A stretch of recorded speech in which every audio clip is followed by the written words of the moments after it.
Hi guys! Welcome back to my YouTube channel. So, for today, ay first time natin ulit mag-vlog na. Not first time. Hindi na ako marunong mag-vlog. Dahil matagal na ako walang upload. So, mag-upload tayo. And for today's video, ayan, magluluto tayo ng what's this? It's gabi. Pinakuluan ko muna siya. Bago natin lutuin ay pinakuluan ko muna ito. At ito ang ating mga ingredients, guys.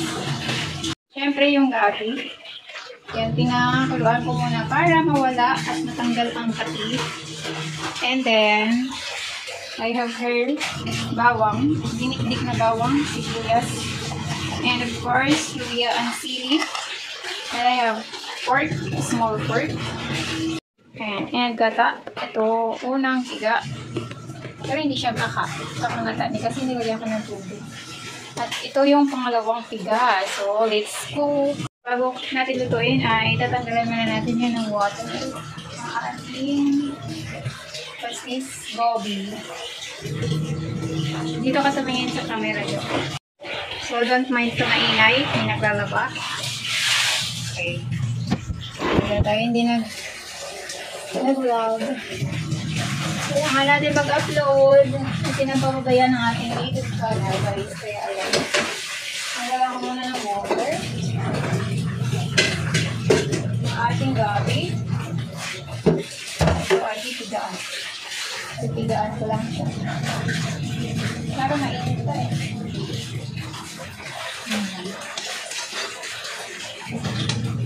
Ayan. Ito yung fresh na gabi, hindi yung binilag. Ito yung binabalatan. Tapos, ayan. Para wala na siyang kati-kati. Makati kasi yan pag dire-recho mo siyang luto. Dapat, ang technique dyan ay kailangan muna natin makuluan ang ating gabi bago natin siya lutuin.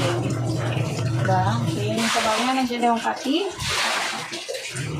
So, ayan na guys, ang ating gabi. Wala na siyang sabaw. At magigisa na tayo. Magigisa na tayo ng ating gabi. So, first, syempre, mantika. Ano ba? Mantika. Oh my God, wala na yung mantika.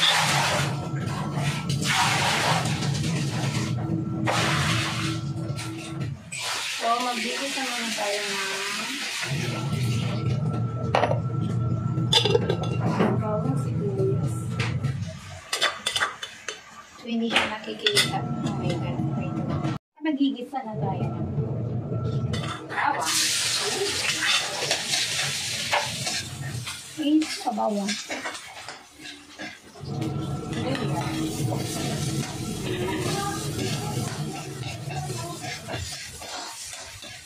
Sibuyas, and mamaya na natin yung sili. And the baboy.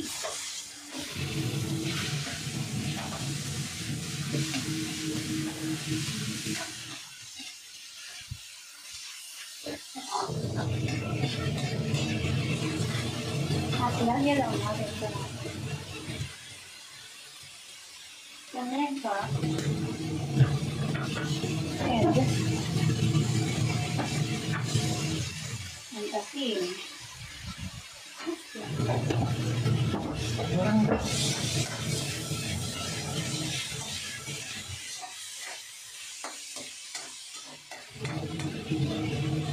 Pakulipan lang natin. Lagyan natin ng water.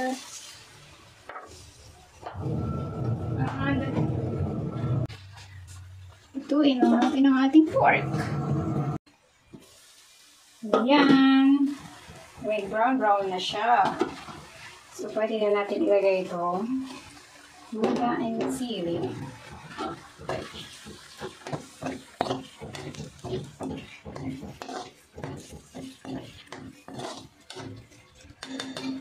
So, let's put now the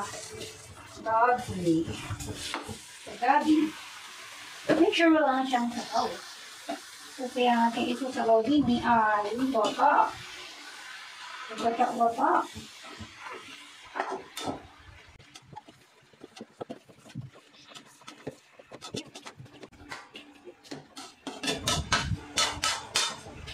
And let's put again papaminta.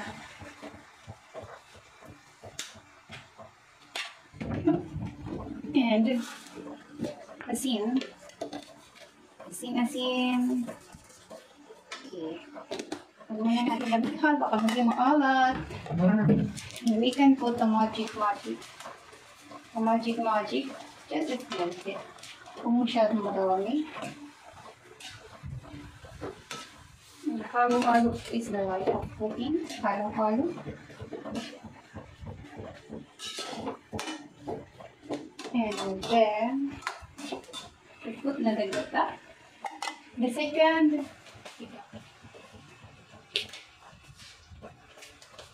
ito yung pangalawang piga. Tingnan natin ang puso. Tingnan.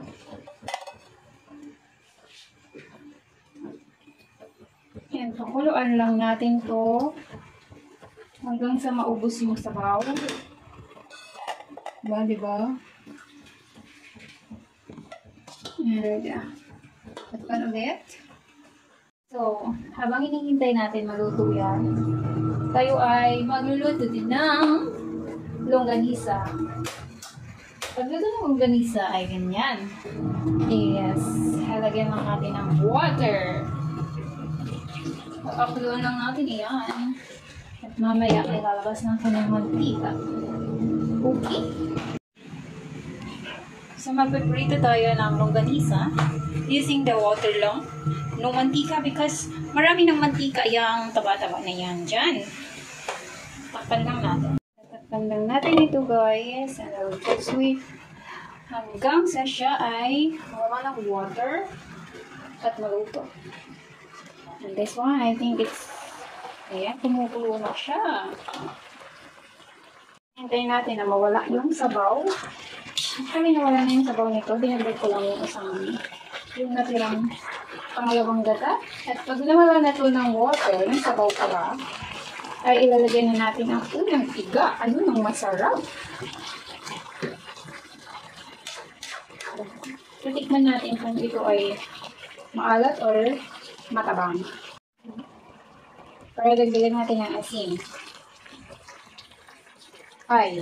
Kahit konting matabang, dagdagan natin ang asin guys. Idadagdag natin. Kasi baka naman ay maging maalat siya. Medyo maanghang siya kasi nga meron tayong sili. So yun talaga, ang kailangan ay ang ating laing ay medyo maanghang. Para yummy. Ang gata na ilagay natin. Yun. 2 malaki. Pero kung nasa probinsya kayo, mas maganda, mas marami kahit 5. Kasi libre lang naman sa probinsya. Ayan, ay 40 yan dito sa Cavite.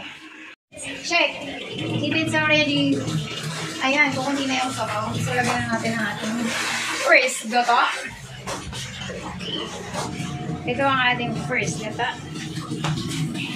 Ano, kunti na lang sabaw. So, lagyan na natin ang kakang gata. Ayan, nalunod na siya.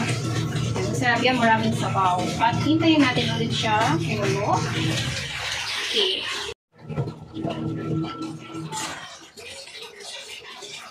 Diba? It's creamy look. It looks creamy. Creaminess and yumminess and gabbiness. Medyosaness. And while waiting for to be cooked, ito na naman ang ating longganisa. Oh my God, it's so mainit. Makukulo na siya at napula na. At hintayin natin mawala din ang sabaw para siya ay lutong-luto. At magpiprito na siya sa sarili ng mantika. Diba? Gutom na ba kayo? Ang ating ulam ay longganisa plus with creamy gabi. Gata with gabi. Gabi with gata. Ano ba yan? So yan na nga guys. Tingnan nyo na. Siya ay nagmamantika na. Oh my God. Ayan yung masarap yung nagmamantika na. So, diba? So, normally, pag nagluto ako nito, hinihintay ko na may pumutok. Kailangan pumutok siya. Parang ganyan, no? Pumutok mo. Diba? Ayan, oh, it's yum. Oh, it's yum. Simple lang, pero masarap yan. Yung inis. Natin ito. Oo, diba? Kumukulog-kulog na. Si Doggy ayaw nagugutom. Naamoy ng ating pagkain. It's creamy. Oh, yes.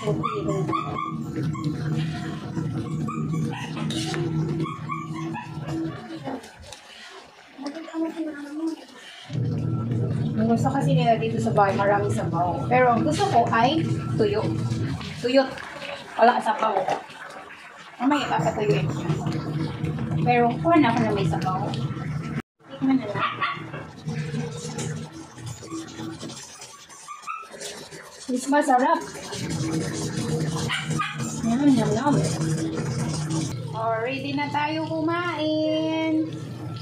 Wala. Ayan si Sisi, oh. Nagpakarga na naman. Naamoy na naman ang pagkain.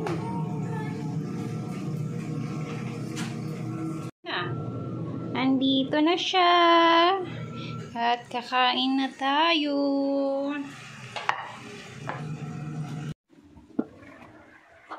So, pwede na yan. Kuha na tayo ng may sabaw. Sarap po.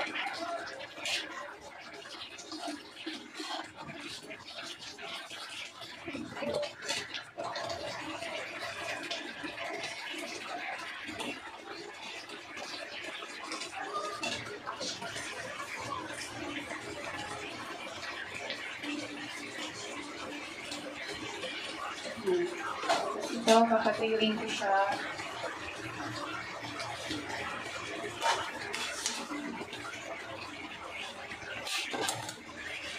Here, rinse it. And here it is. Pwede naman, may konting sabaw.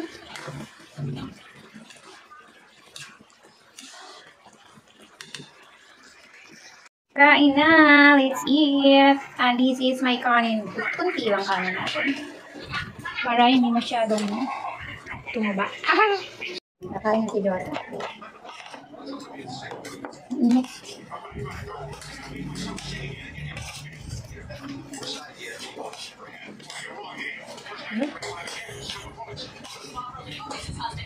Ano yung sakabi ko? Masarap ang ulam. Ayan ang nangyari sa aking plato. Wala, simot na simot. Tuluya yan. Diba? Thank you guys for watching.